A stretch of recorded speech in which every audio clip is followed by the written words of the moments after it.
Welcome. I'm Karen R. Jenkins, founder and CEO of KRJ Consulting, and I am so glad that you're here. Not just because you registered, because you showed up for yourself. The matters that we are facing right now are huge. We call this session Rise Again, and we did that for a reason. It's not a motivational tagline, it's an honest acknowledgement of the moment that we're all in right now. When we look at where we are economically, when we look where we are professionally, and even where we are personally, many of us are navigating terrain that we didn't come to with a map. We just kind of came here and we've never been here before. And yet, here we are. I'm so pleased to see that so many of you and all of us that regardless of our circumstances, we're still building, we're still leading, we still look for our next move. We are showing ourselves and the world our true resilience in real time. The Eat, Learn, Grow program was built exactly for this kind of season. We were there for our community during COVID. We were there for our community when the turbulent economic times turned and the social political climate got strange. We have been there to support our small business community and our leaders. We don't want to be in a position where we're pretending to be fine. We're not. We don't want to put ourselves in a position where we stick our heads in the sand and act like nothing's really happened. We are here to create a space where honest conversations lead to real strategies for each and every one of you. So today, we're going to talk about three things that I believe are non-negotiable for leaders in this particular climate. One is how you frame what you're facing, because your perspective and how you see things makes a whole difference in how you deal with it. How you fuel yourself to keep leading in these uncertain times. And then how you pivot with intention and not panic. In other words, how you're going to respond versus how you're going to react. I am so pleased today that two of my favorite leaders agreed to come into this room and have an open and honest conversation with us about exactly what we're talking about today. They're going to be real with you, and I'm going to ask you to be real with yourself. So, with that being said, let's get into it. I want to welcome first my mentor, Brenda F. Anderson.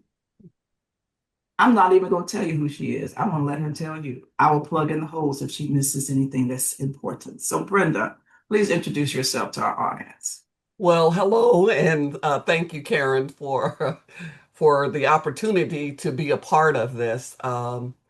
I first and foremost always say that, when opportunities come, they don't just come just out of, out of the thin air. There is a reason for them to come. And as you were sharing in the introduction, there is a season that we are in at this point in not just in the United States, but around the world. And as a result of that season, it is time for us to step back and, as you say, adjust our perspectives and understand, how we move through this season, because this too shall pass.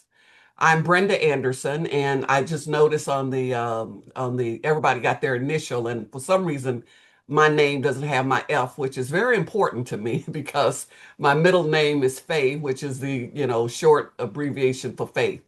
And so I that is so critical to me. So I'm going to rename myself on the screen here in a few minutes. But I'm Brenda F. Anderson, and I serve as a senior advisor for KRJ Consulting and have done so for several years. And in that journey have had the opportunity to work side by side with Karen as we have worked with small businesses as well as large corporations to help them understand how to achieve their vision and fulfill their mission and commitment to their core values. In addition to serving as a senior advisor, I am also an independent business owner myself, and I have had a consulting firm for, as of February 12th, for 25 years. So I am very proud to be able to share that with you. So as you have experienced some of the pains and some of the setbacks that business owners often face. I've gone through those as well. And so I speak from a place of it, of many years, and now I say decades of experience as a small business owner. I also have the opportunity to lead a small business program where I am working with small businesses to help them continue to move not only through this season, but to continue to grow their businesses. I am currently representing KRJ Consulting in the Dallas, Texas area. And so I actually moved from Charlotte, North Carolina in 2022 to the Texas area to be what I call BMA, grandma, for my two grandchildren. So they take a large percentage of my time, which brings me much joy. And that is one of the things, and we'll talk about that later on, is the importance of joy, finding joy in your life regardless of what's happening externally. So I have had the opportunity to serve KRJ Consulting both in Charlotte as well as here in the Texas area. So I look forward to being a part of this discussion and listening to some of your questions to understand further how we can be a source or a resource for you. So thank you, Karen, for this opportunity. Well, thank you so much for being here, Brenda. We're definitely looking forward to all that you have to share. So, another special person to me is Miss Shelby Scales. I think I indirectly was introduced to Shelby by someone who was introduced to me through Brenda. So, I will say that proximity is power and it brings blessings in your life when you least expect them. So, Shelby, if you would introduce yourself to our audience. Great. Well, thank you again, Karen and team, for inviting me to the discussion today. I look forward to hearing and interjecting some of my experience as well. A lot of people know me from the transportation industry. I've been in aviation in with USDOT, as well as NCDOT in several airports across the country for it doesn't look like it, but over 25 years now. And so I've worked with a lot of different diverse companies in the industry, from construction to consultants to engineers to concessionaires, whether it's retail, food and beverage. Also vendors and suppliers that are supplying goods and services for our traveling public, whether it's on rail or planes or trains. It's very, very exciting industry, and I've really, really enjoyed and learned a lot over the years in my experience there. And like Brenda as well, Miss Anderson, I have also been an entrepreneur. My first company was a swimming pool company, which was birthed out of my passion and love for swimming. And my first full-time job was with the city of Durham, running their aquatics department. And that turned into an opportunity. So as we get into the conversations today, I think I'll share a little bit more about, how you pivot from, your passion, from your education, from purpose, and just really looking at what's on the horizon and seeing where God leads you in terms of opportunities. So I look forward to the conversation, look forward to learning from you all and sharing some of my experiences as well. So thank you. Thank you so much, both of you, for being here. So, we have about 45 minutes. We're going to go through the three pillars that I mentioned. One is your perspective, one is your energy, and the other one is the pivot. Our guests that I just introduced you to are going to tell you the truth. And I hope that you all walk away not just inspired, but ready to move. So with that said, let's jump in and let's rise. So our first question or discussion will be centered around the fact that we're living in a season that's testing levels. Um, I'm sorry, we're living in a season that's testing our leaders at every level. So before we get into strategy, what's one word that describes what you're seeing in leaders around right now? Brenda, I'll start with you. Okay. Clearly the word trust. And it's not just trusting uh, the environment or the situation, it's also trusting yourself. And in addition to serving as a consultant, I'm also an executive coach. So, in my role of working with small businesses, I'm often asked to provide coaching as well. And what I find many of the leaders sharing with me is that they are making decisions and yet they're not really sure if it's the right decision. They don't trust themselves, or they don't trust the relationships that they have. And so, what I'm hearing from many, not only small business owners, but CEOs of corporations, is how to trust that the employees are, understanding what the mission or the vision is or the core values. And so for me, I hear trust. Shelby. What I see is deference. A Mhm. lot of leaders are, as Ms. Anderson stated, just unsure of things. Mhm. And as a leader, whether it's with their own company or within a system or an industry, seem to be deferring vision and decision and strategies to others and kind of wait and see, where the cheese is going to move the next day. And that's not, in my opinion, the best way to grow, expand, or even sustain, right? Because you can't always be in a fight or flight mode. But what I see is a lot of leaders just really waiting on someone else to come with the solution or come with a strategy or come with what they can trust in, as Miss Anderson has said. So I see difference quite a bit in our industry. Mhm. So, one thing I'm hearing a lot about where we are right now anyway, and so I'm glad you mentioned the word deference, is that, nobody's coming to save us, Mhm. right? Nobody's coming to save us. So if we got the light on, waiting to see if that's going to happen, it is not. So we have to have conversations like this so that we can have that one acknowledgement that nobody's coming to save us.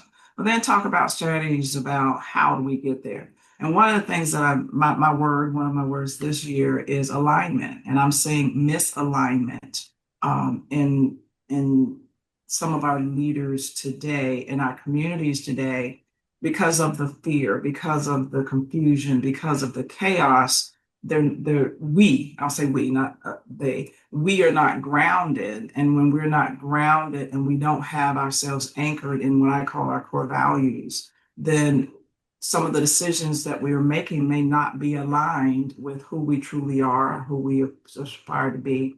And when we are in misalignment as leaders, that means that our teams are misaligned. So, talk a little bit about that word alignment and what do you see as the most effective way that we can help our small business community and our leaders become aligned? Well, you want me to start? And please stop calling me Miss Anderson. I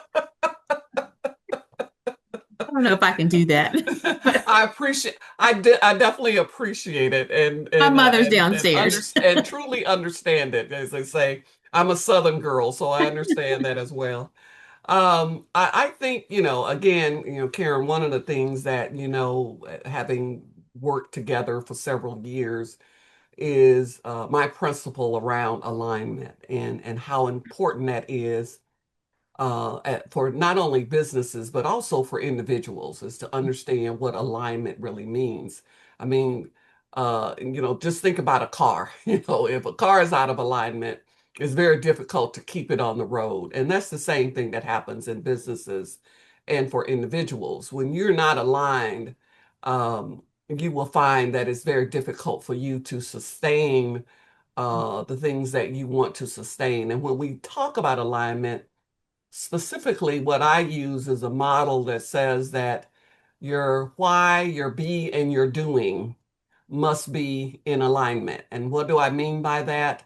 That is a model from one of my mentors, who's Lance Secreton, who's published several books, Lance, secret, like a secret, and AN. One of the books I follow and I use it really as a textbook in my coaching is called Inspire What Great Leaders Do. And it is all about alignment. It is about understanding your why, which is your purpose, your mission, and your B, which is your cause or what you stand for. Who are you? Are you being who you are supposed to be? One of my greatest setbacks was when I realized I was not doing what I was supposed to be. So, it sounds interesting, but are you being who you're supposed to be? Are you then doing the things that you are supposed to be doing? And so when I think about alignment, I think about, purpose, and I think about vision and what happens in between those 2 points. If your purpose or your mission is to inspire others or to provide the best seasoning that is healthy, and yet what you are doing is not that, then you're not being who you're supposed to be. You're not being true to yourself, and therefore you're not aligned. So alignment also is, that part of your business. Think about, holding a plumb line up and trying to measure to make sure that something is straight that you want to hang on a wall. If that line isn't straight, that picture or whatever you're hanging is not going to be straight. So it starts either with your vision or it starts either with your purpose. And you have to decide, what I do between those 2 points will be what aligns my business, what aligns me personally. So that for me is alignment. What about you, Sheldon? Thank you, because I want to transition from the individual to the business. And Mhm. I look at some of the businesses that I work with in my portfolio. I think that the alignment of the business now aligning with the industry and where the industry might be going is also a opportunity and also a challenge, right? Mhm. Because what you did 3 years ago, 5 years ago, 10 years ago in terms of efficiencies have certainly changed in the industry of transportation. We can give you an example of how you pay your check. I mean, some customers carry cash only, some customers carry credit cards only, but systems have started to change, right? And so, as a business owner in the industry, if you're not paying attention to your traveling passenger, for an example, and aligning your systems with where the industry is going, you're going to miss some opportunities and Mhm. you're also going to create some customer service issues, right? So, just it kind of domino effects from there.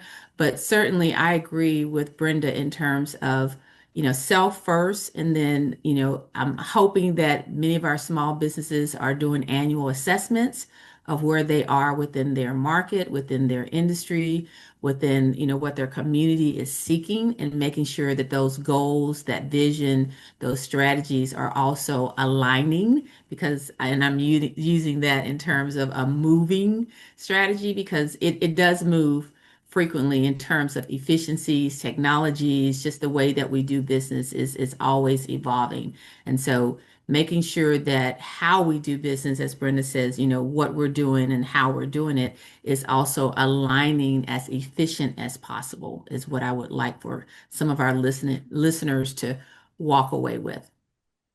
And great perspectives on, again, let's look at it from a self perspective, individual perspective. But then you have to take that because we are business owners and we are part of a bigger chain. So ensuring that we're in line individually and we also align from the business perspective and align to our market and our customers as far as what we're delivering. That great perspective.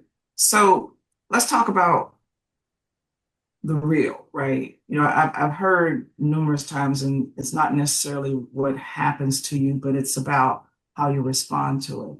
So we often can't control, or we 9 times out of 10, we can't control the disruption, but we can control how we frame it. So talk to me about how do you personally reframe a setback without minimizing the real impact of it? I do this a lot, and I have to teach my children. I'm not ignoring the issue, right? I'm not saying that it's not real, but I have to reframe the setback so that I minimize the impact that it's having on me. So, Shelby, let's start with you. How do you personally reframe a setback without minimizing the real impact of it?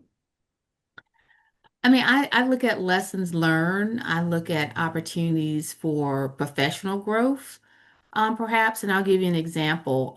In my current role, I manage a book of business of about 300 plus small businesses all across the country. And my team has dwindled over the last 5 years from six to three. And so efficiencies has been a topic, but not strategy being aligned to the work that needs to get done, right? And so we had a very costly misstep in how we were managing that book of business. Um, we were we were introduced to AI, but just really didn't see the opportunity to use the efficiencies of AI in managing that book of business until we were in crisis mode, right? And one of the things that I walked away with as a professional was, did I see that in terms of aligning my team and how that was impacting my team? Or was I just simply saying, hey, we need more resources, we need more resources, right? So self-assessment as well as assessment of how we do things. But we came out of it. We're coming out of it. And one of the takeaways is, the technologies that are out there today can help you be more efficient, manage more, have a deeper reach, but you've got to be able to see it and you got to hear it and then have an implementation strategy. And going back to Brenda's point, sometimes it's that self-assessment because you may be an old school person that says, hey, I value relationships more than I value the technology. So you spend more time on relationships versus figuring out strategies and solutions that will help you maintain relationships, but also help you be more efficient in getting the task done. So again, um, we could have just said, "Hey, we are defeated," but we had to figure out solutions, and quite frankly, they were there all along. We just didn't see them because of our reference point and how we were framing the problem, right? Instead of looking at technology as being a solution to that problem. So learned a lot from a personal, professional, but also team perspective of how we can look at things and reframe things. Thank you, Shelby. Brenda, so how do you personally reframe a setback without minimizing the real impact of it? Well, as you heard, I think in Shelby's introduction, she talked about, God and trusting, in your relationship there. I will say that the three of us are all women of faith, and so that's one of the things that we truly lean on. And one of my favorite passages, and for whatever reason, one of my daily practices is my morning meditation. And I don't let anything get in the way of that practice. And so whenever I feel, frustrated or I feel as if I can't understand, what the answer is, for whatever reason, in my meditation, Isaiah 55, 8 and 9 will show up and it will say, my ways are not your ways. My thoughts are not your thoughts. My ideas are higher than yours. And so I say all of that because one of the probably the most significant competency that a business owner or a business leader needs in today's uncertainty and disruptions is the ability to manage through ambiguity. Mm. Your ability to be able to move through without having all the answers. As Shelby shared her example, her in her situation with her team, the ambiguity of what the solution was not readily available. And yet they had to continue to work through whatever it was in order to find the solution. So you're not always going to have the answers. They're not going to be readily available to you. And this is where understanding what's happening, in your reality, what is happening and what part of that do you do understand that you can move forward with. But your ability to manage through the ambiguity, to manage from one of the things we say from chaos to confidence, to be able to say, okay, I can do this. I know there's a solution. Don't know where it is and be okay with that. Be okay with the uncertainty, but recognize that your ability to say, there is an answer there, there is a solution. I just need to figure out how to do it, or I've got to bring somebody else with me. And that's another part of being able to manage through ambiguity is finding the right people to help you because you may not have all the answers. You may only have one perspective. And if you bring other people in who have different perspectives, the answer or the solution may be in that combination of folks bringing different solutions to the table. So for me, it's being able to step back and go, okay, I don't have all the answers. I may not have the answer right now, but I know there is an answer and there is a solution. And from there, I move forward in understanding how to manage through the ambiguity of the uncertainty. And one of my favorite authors was Dr. Wayne Dyer, and one of his favorite quotes was, "If you change the way you look at things, the things you look at will change." Mm-hmm. And that's about the perspective, because sometimes we get so hemmed up on our view, and that comes from our upbringing, our thoughts, and our beliefs.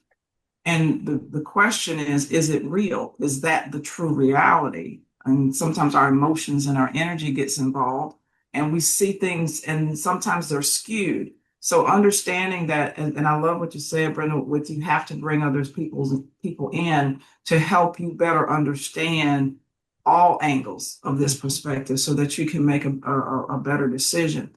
So as we've talked about the adjusting your perspective side, right? So that's one way of helping you navigate this storm is understanding that although this is what you see, is what you heard on television, is what you saw on social media, but that was presented to you. Like we're actually being spoon-fed information.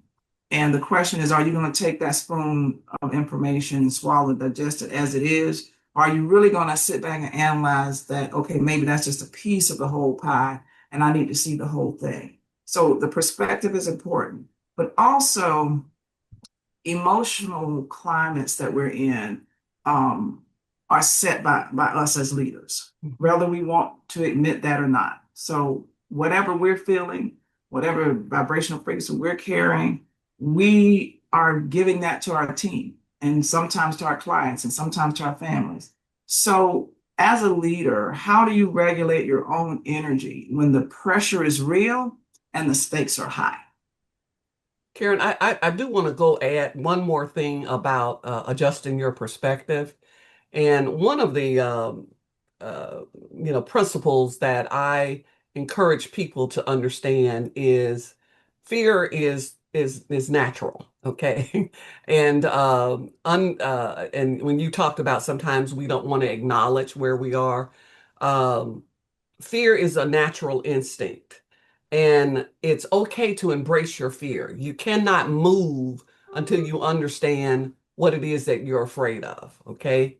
So once you embrace your fear and say, okay, now what am I afraid of? Am I afraid that I'm going to lose everything? Am I afraid that the business or we're going to fail? What is it that you're truly afraid of? Because that's the only way you are able to move into problem solving or into finding the solution. If you don't acknowledge what you're afraid of, then you may end up with a solution that is going to be the thing that you're most afraid of. Mhm. So, embrace, I'm afraid that if I make this decision, it could impact, my team, or it could impact one of the members on my team. And then you have to then take that in consideration that, okay, well, then let's try to work toward a different outcome where that particular individual isn't impacted so significantly. So embrace your fear. Fear is natural, it's a natural instinct. And it is the first thing in understanding how to move toward either fight or flight, and not necessarily physical fight, but finding the strategy to help you solve the problem. So I wanted to talk, just add that comment in there. And now, if you want me to go ahead and answer your question that you were talking about how to regulate your own energy. Another principle that I teach from, and many of you may be familiar with this because I know that certain addiction programs use this acronym, and it's called HALT, HALT. If you're too hungry, if you're too angry, if you're too lonely, or if you're too tired, halt, stop. Okay. And one of the things that I'm very much aware of is when I'm tired or when I'm hungry. Sometimes I may not even know I'm angry. And that's one of those things that can slide in that you don't realize you're angry. I can also know when I'm lonely. However, I know when I'm hungry. And I definitely know if my protein level is low. When my protein level is low, then my ability to, comprehend or to even speak sometimes is impacted. So to regulate my energy, I have to remember now if I'm tired, and Shelby, I'm gonna call her Miss Scales right now. Miss Scales will know I will often send her a little text and say, rest is our secret weapon. Okay. And sometimes we have to because in her world, she has, as she told you, a portfolio of over 300 businesses, and she has to keep her hand and her pulse on all of them. And unfortunately, that requires a lot of her. And Mhm. yet, rest is important. And in order to regulate your energy, I ask people to use that acronym. If you're hungry, you need to stop and get something to eat. If you're angry, you need to assess, why am I angry? What's going on? If you're lonely, get up, get out of your office, go for a walk, meet people as you're walking and just say hello. Okay.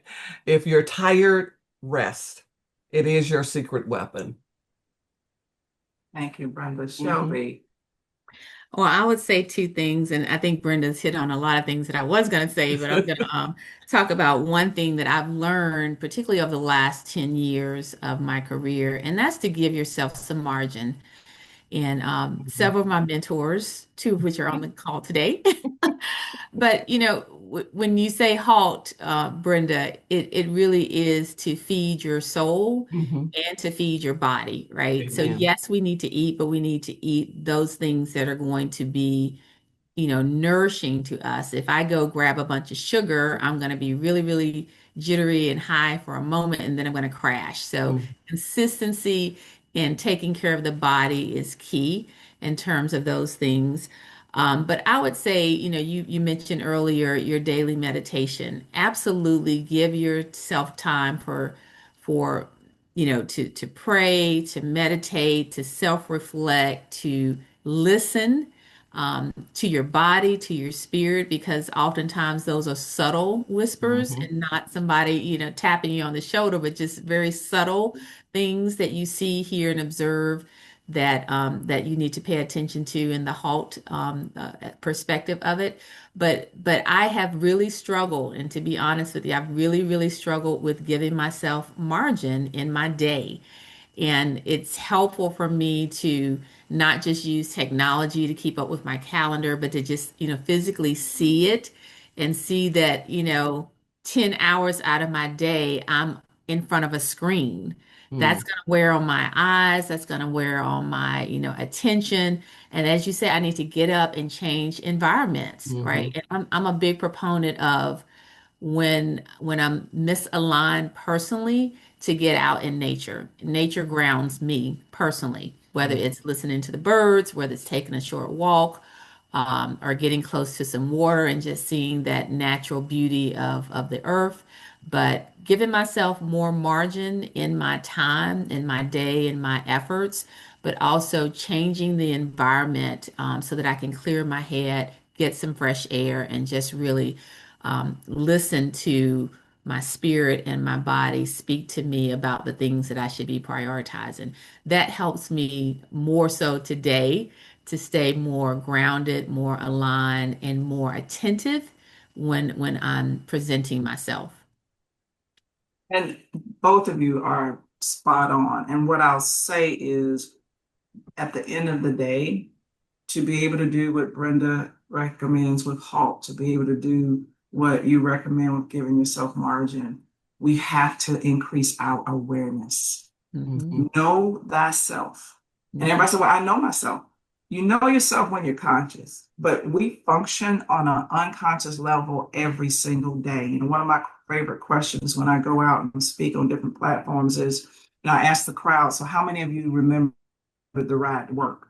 Most of them don't remember it because it's a habit. They've been driving and they're in their heads the entire time. So they didn't notice that, 1,200 trees were cut down because they got ready to put a new McDonald's over there. They didn't, recognize that something else was happening. And then later on, a week later, when they come down the street and they go, oh, wait a minute, where did that building come from?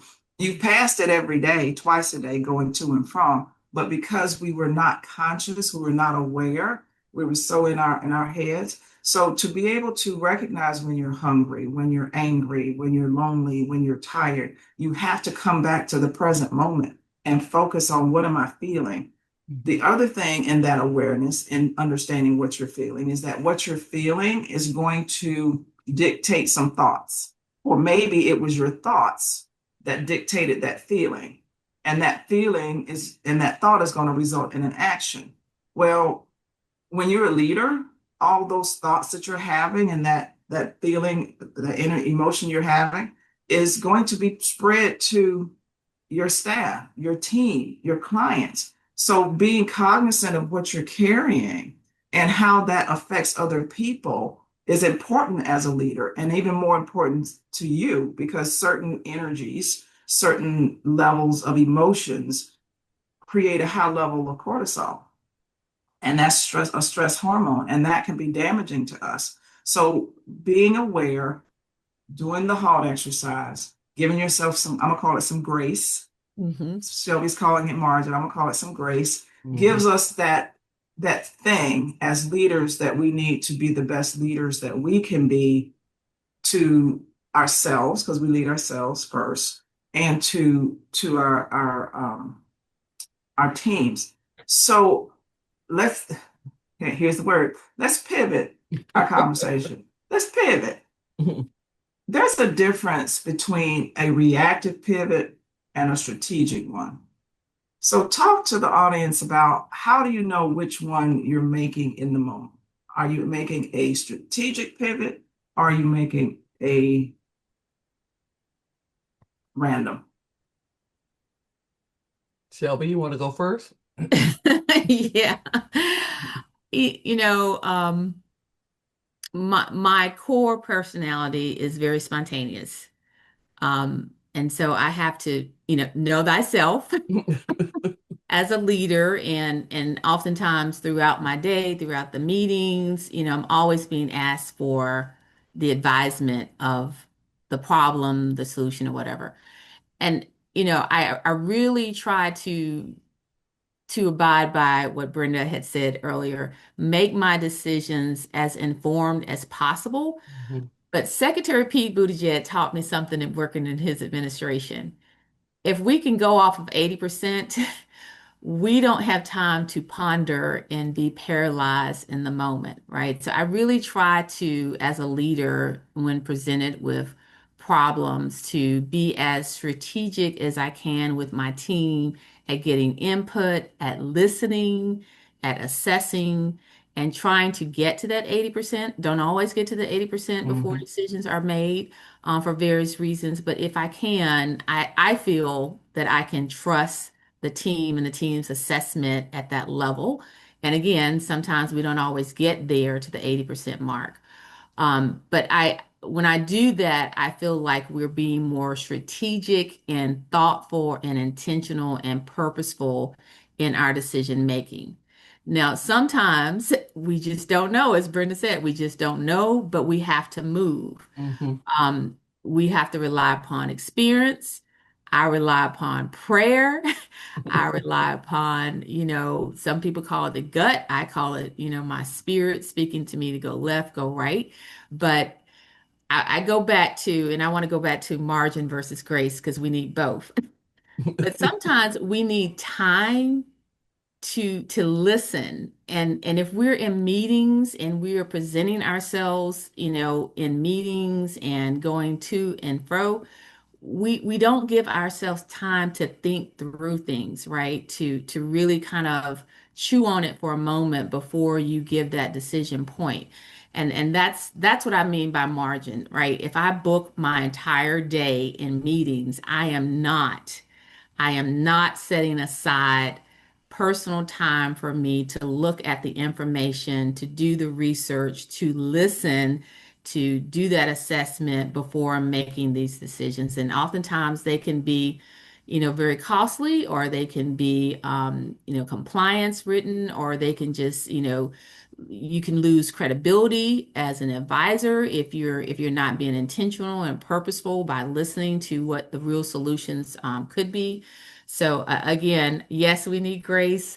Yes, we need margin. And again, as Brenda said, sometimes we just have to go off the information, the best available information that we have when we're making those decisions. And the last thing I would say is when we are challenged with our decisions and they don't always work out, learn from them and Hmm. pivot from there. We can always evolve and be more efficient and more thoughtful going forward. Excellent. I think for me, and one of the things and it's so interesting, I'm a sports fan, but probably one of the least favorite sports that um, I like is hockey Hmm. and ice hockey. And but one of the most powerful uh, quotes I heard from hockey is that you skate where the puck is going to be, not where you think, so you're being more strategic. So it seems like you're just kind of skating, but they're really being more strategic.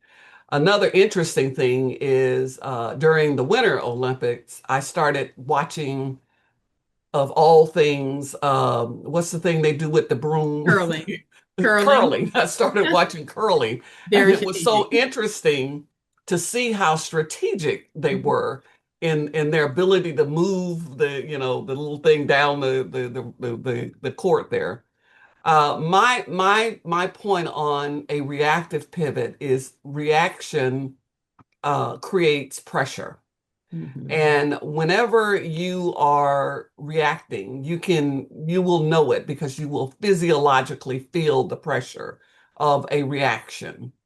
And what I encourage folks to think about is, as Shelby said, is, stepping back, getting additional information to help you make the right pivot, to skate where you think the puck is going to be, not where you have the puck, at this point. Not, okay, if they're going to skate over here, you're going to miss the defense of where that puck may be going. So you got to skate to where the puck is going, not where it is at this point. And so when you are able to do that, your ability to make the right choice lies within your power. Because for me, reaction is reacting to what has already happened. Okay.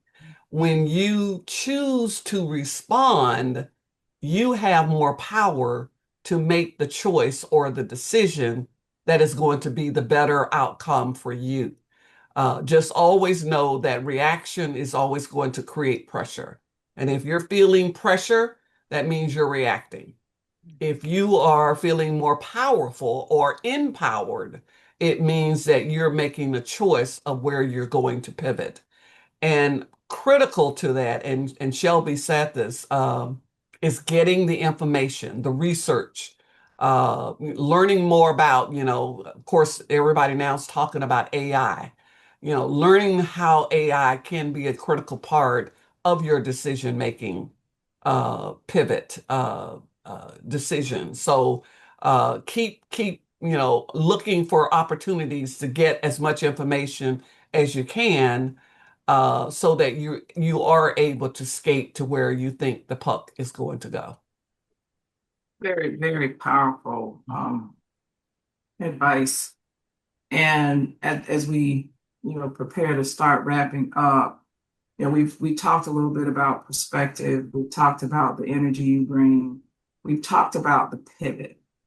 So when you look at all of those, I know for me, and you guys are part of it, community showed up for a lot of people during hard seasons. And for me, that's a critical piece of my success. How do you build a kind of network that actually holds you accountable and shows up, not just cheers you on?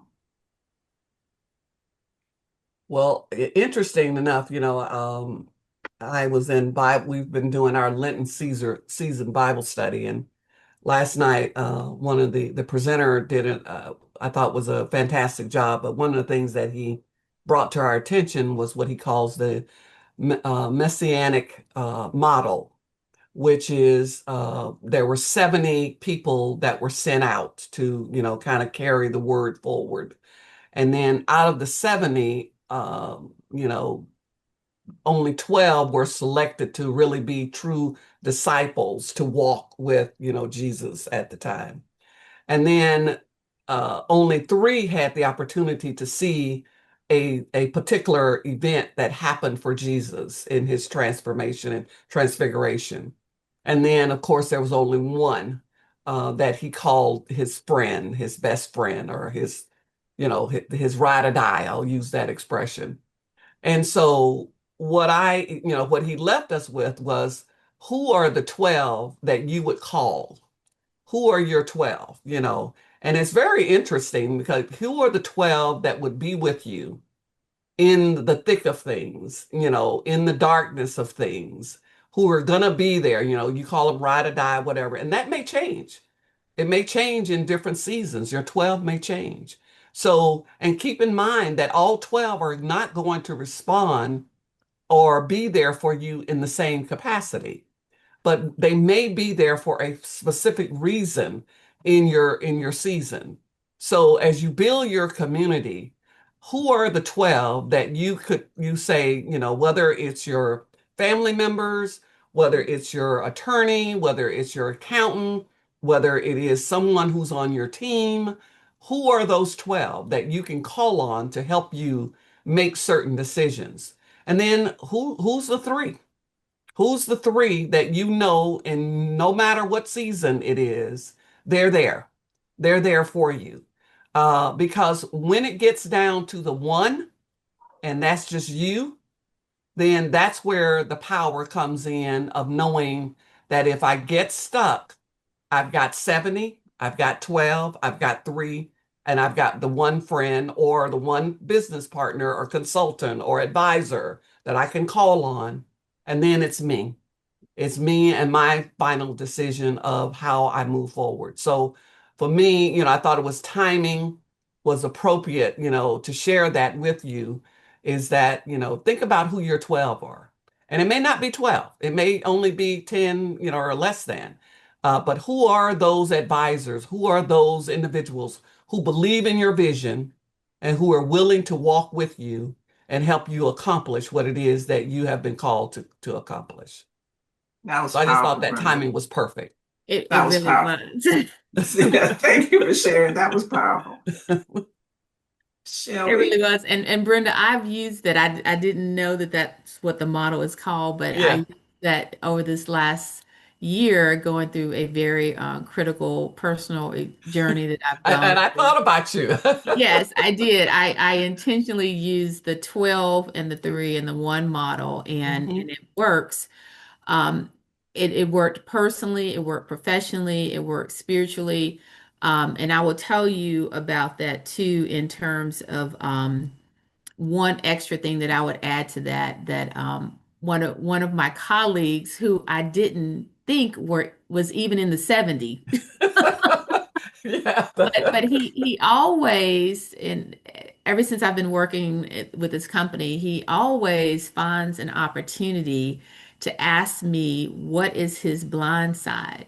What did I see his blind side as being, right? Mm, And it forces you to really, think and lean into the relationship. And like I said, I wouldn't even consider this person in my 70. mhm, But I think that regular check-ins, whether it's the 12, whether it's the 3, whether it's the 1, helps to strengthen that relationship when that relationship is going to be called upon, and it will be at some point, whether it's with you to them or them to you, will be called upon. But I think that, what is my blind side really stuck with me over the last year in mm, my team, particularly in the business setting, not so much with the personal, but with the team, is, just asking my team, is there something that I'm not seeing? Is there something I'm not hearing? mm, Please let me know from your perspective so that I can know what that blind side is and start to address that from a different perspective, not from mine, maybe from yours or from what the team or the broader team sees. So I can't top what you share with us. I'm going to make sure I chew on that for the next week. But I just would add a little bit more for the leaders on the call. Please check in with your team, whether it's the team mhm, of 12, team of 3, team of 1, to make sure that you're also aware of your blind side, right? mhm. That was It goes back to again, Karen's point about awareness, being aware of Yes, your being of aware. what your needs may be. absolutely. You may But not but be let me aware. but let Mhm, me share about awareness, right? You know, one of the things I've learned is that, which is why I have a coach, right? Brenda's been my coach for years. And it is very difficult to read your label from the inside of your jar. So that is a perspective that we will never have. I can never come out of my body and go out and look at me. Mhm. But you have to be coachable and receptive to feedback and have thick enough skin to hear what somebody else might be saying. And a perspective is a perspective. It doesn't make it true. It just means that your intention of how you're coming across is A, but the way that it's being received is C. Well, there's a mismatch there. And maybe you need to figure out why. Is it how you're communicating? Is it what you're communicating? Maybe it is what it is. And unfortunately, that other person is taking it in a wrong way. But we have to put ourselves in a position where we have the 1, the 3, the 12, but they need to feel comfortable enough to be able to come and share with us when something isn't mhm, um, aligned. And we have to be able to receive that, because sometimes as people, as humans, when our feelings get hurt and people say something, then all of a sudden we feel in some kind of way. You have just damaged a relationship mhm, because you weren't in a position to hear. And here's the other thing I'll tell you. If you have your 12, you're going to get 12 different perspectives. You can get 12 different answers. And you look at that as what do you call it thing used to be at Shoney's. Shoney's is a buffet, right? mhm, So when you go to that buffet, all of your 12 are going to put out these meals for you. And depending on your needs and your hunger at that time, you get to pick mhm, and choose and put on your plate what you need at that particular time. But at least you have it there available to you for mhm, when it's needed. So be vulnerable enough to be around this group and get that feedback from them, that because it's only going to help you. I tell people all the time, if a customer comes in and complains to you, I take that as a compliment, because that customer could have gone out and do what most people do. They're not happy. You did something that, they weren't happy with, and they go tell 10, 20 other people and never tell you. So they don't give you an opportunity to fix it. But if that customer is willing to come in and tell you that this was wrong, I take that as a blessing, because now they've given me an opportunity to correct it and to make it right by them. Then they become my raving fan because they had an issue and I fixed it.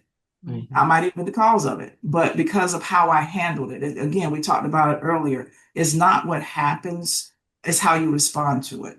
So again, thank you. I'm going to ask if there's any questions. If you would put those in the chat, I'm going to open it up for questions for our panelists today. And if we don't have any questions, then we will talk a little bit more and then close out. So I want to remind everybody again, if there are any questions, please put them in the chat and we will be addressing those. So as we're coming to the final run, final word for the person watching this who is quietly wondering if they should keep going. What do you want them to hear? And I'll can decide who wants to answer that final question. Well, my word is move. You cannot go without moving, okay? And so wherever you may feel stuck, move, and what that might look like, it may be spiritually, emotionally, physically, as Shelby said, get out and get some fresh air, whatever that might be. Because if you understand that you did not get to where you are now without making some difficult decisions and choices and moving. So if you are going to continue, you must move. So whatever that looks like for you, um, move. Just make that decision that, if it just means I'm going to move my chair around in my office, move. And that you cannot go without moving. So that's my last word. Shelby. And Karen, I'm going to piggyback on some things you said earlier that I think is just really important for the times that we're in. We're in chaotic times. We're in times where things are, being bombarded, visually, spiritually, all over social media, in our communities, just everywhere you go, there's, opinions abound. Um, and I think it's just very important for leaders and business owners to protect their peace so that they can have some clarity and some quiet time to really stay aligned, as we've talked about today. When you get too much noise, you can be pulled in too many different ways. So I would just, encourage people to, as Brenda said, you do have to move, but making sure, some of the points that we hit upon, that you are in that space personally, that you can bring your best self to the hockey game so that you can see where the puck is going, Mm-hmm. those kind of things. And I think you can do that when you're at peace and you're not trying to absorb all of the chaos and the noise that we're hearing in today's environment. So protect your peace. And as Brenda said, get to moving. And Excellent. your joy. Protect your peace and Yeah. your joy. And Yes. your joy. So, Mm-hmm. my word for that, Shelby, is I tell my team that, we're gonna mind our business. There's so much going on out there. And if we're doing what you said, if we're watching the news 24/7, if we're all engaged in social media and we're getting all immersed into this chaotic conversation, we're not minding our business, then we can't focus on the things that we do have control over. So I have been here several times. This is not new for me. Brenda has been here. Shelby, you have been here. So we're coming to tell you guys that this is not the end of the world. Right. This too shall pass, as Brenda said earlier. I cannot tell you the life crisis I've gone through with family members. I cannot tell you the time that we lost 70% of our revenue. I can tell you when we had to shut our office down for COVID and we didn't know where we were coming or going. I can't tell you when we lost, large contracts and didn't know where they were coming from. There have been multiple things that have happened to us. And when we can stay focused and be peaceful and make pivots that are strategic and not reactional, when we can take time to respond to things instead of just doing the knee-jerk reaction, when I can focus on bringing my energy back to my awareness, then I have more awareness to make the better decision for me and my team. So I want the audience to know and understand that this too shall pass, and we are here for you. I appreciate everybody coming, but before we close, I want to speak to you guys, not as Karen, the consultant, not as the speaker, but as someone who sat exactly where you are. I have wondered where, if this setback was the end of the story for me. I lost a job and was unemployed. after 23 years in the financial world. What did that look like? It's never the end of the story. There's always a tomorrow, even if you don't know, because in every situation I was in, I did not have a crystal ball. I had no clue. I didn't know where I was coming or going. But because I have that faith and I trusted and I made sure that my energy aligned with who I was and who I wanted to be, I didn't focus on the worry. I didn't drill all down into the, oh my gosh, let me get into the minutia of the negativity. I focused on the vision of where I wanted to go. So I want you to do that as well. If you've heard anything today, I want you to understand this wasn't a theory. It was truly a testimony from me, from Brenda, from Shelby, and it carries weight because it cost somebody something. We had to go through some things. Brenda and Shelby didn't share polished success stories. They shared with you moments that required them to take a moment and figure out how to reframe, how to regulate, how to pivot. At this point, it's your turn to make a choice. Not next month, not when conditions improve. You need to make a choice right now with what you know, what you have, and who you're becoming. So here's what I want to leave you with. Your setback is not your identity. Your job is not your identity. Your company is not your identity. I had a company when I first came out, it failed. I didn't fail with it. It just went away. And I created KRJ Consulting, and here we are 18 years later. Your setback is your curriculum because there were some lessons that you had to learn from that. Your pivot is not a failure. It's a decision to move in a different direction. And your next level is not going to look like your last one.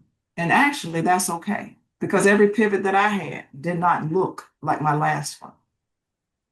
The Eat, Learn, Grow exists because growth is not a solo journey. It happens in the rooms like this one, where people start performing and start being honest about what actually takes them to a rise and to identify what it will be to rise.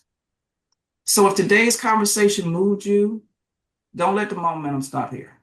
There are 4 ways that you can continue to stay engaged with us. First, we will have a live Eat, Learn, Grow in Charlotte, North Carolina on April the 29th. Brenda will be there live and in person with me for a true, I'm going to call it a lunch and learn. If you're interested and want to register, registration is going to open up in about a week. Put your email in the chat so that you can make sure that you're on our email list if you aren't already on there. And we'll make sure that we send you the link to the registration. It is limited in seating. We're only taking 20 people because this is going to be an intimate conversation about continuing the rise and how we move forward. The other thing I want you to do is share with someone in your network that needs to hear this information. So for those of you who are on the call, we're going to send you a link to the recording because this is important information. Forward this, tag people, send them the link. Be the reason they find this community and they find us. The other thing is to stay connected with our Eat, Learn, Grow community. And then we also want to make sure that you understand that there's a deeper dive that you can take with us. Join our newsletter. We have the Cineverse that actually brings you accountability group and partners. Go to our website, krjconsulting.com, and dig in and join us as we continue to build and grow together. I want to take this moment to thank you for being in the room today. Thank you, Brenda and Shelby, for showing up with your wisdom. And I thank you all for trusting that your next chapter is still being written. I want you to keep going. I want you to rise again, and we'll see you at the next one. Thank you.